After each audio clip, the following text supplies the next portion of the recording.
Proses pemungutan dan penghitungan suara pemilu 2024 di Kabupaten Trenggalek, Jawa Timur sudah dilakukan. Proses pemungutan suara itu merupakan simulasi yang dilakukan di salah satu hall hotel di Kabupaten Trenggalek. Dalam simulasi ini juga diperagakan penanganan pemilih lanjut usia yang pingsan di TPS.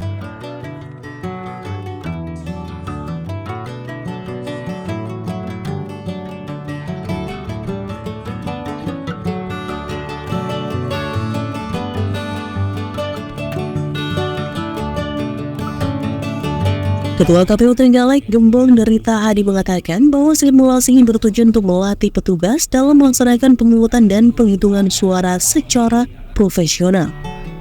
Sesuai ketentuan, dalam simulasi tersebut peserta dilatih untuk melakukan seluruh tahapan pemungutan dan penghitungan suara, mulai dari penerimaan pemilih, pemeriksaan identitas pemilih, pemberian surat suara, pencoblosan surat suara, pengumpulan surat suara hingga penghitungan suara.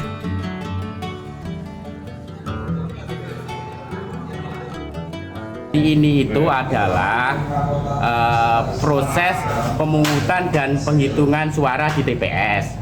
KPU sudah melakukan sosialisasi, BIMTEK sudah, dan hari ini adalah simulasi. Kenyataannya itu teman-teman PPK itu mudeng nggak, ngerti nggak dengan proses-proses di TPS, karena PPK nanti yang akan menyampaikan ke PPS akan menyampaikan ke KPPS. Nah, ini adalah praktek ya.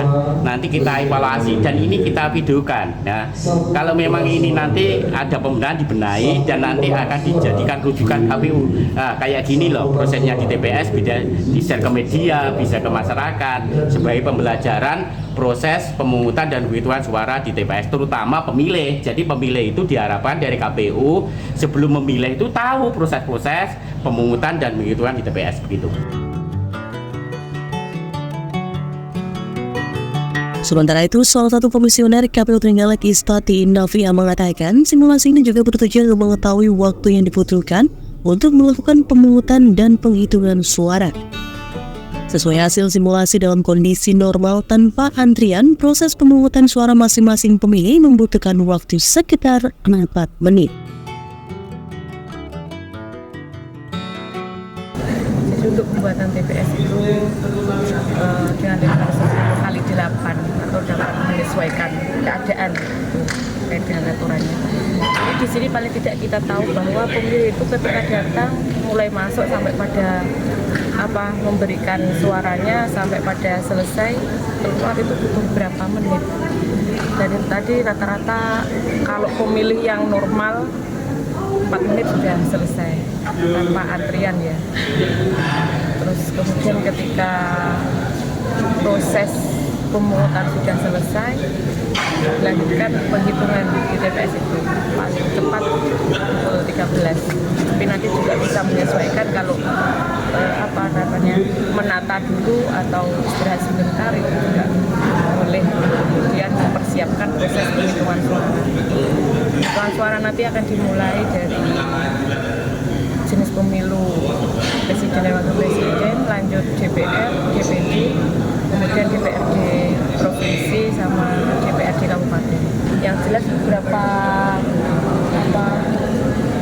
hal yang harus ada itu ada, misalkan kayak kursi dari pemilih ketika terjadi antrian, termasuk ada kursi prioritas itu nanti untuk pemilih yang membutuhkan perhatian khusus.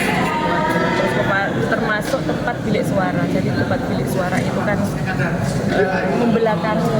Jadi belakangnya itu tembok untuk tidak ada hilir mudik dari pemilih yang lain untuk menjaga kerahasiaan pemilih ketika di bilik suara. Istati juga menambahkan perhitungan surat suara nanti akan dimulai dari jenis pemilu presiden dan wakil presiden. Kemudian surat suara DPR RI, DPD, selanjutnya surat suara DPRD provinsi dan DPRD kabupaten. Sedangkan terkait luasan TPS idealnya 10x8 meter. Namun ukuran ini bisa menyesuaikan keadaan di lapangan.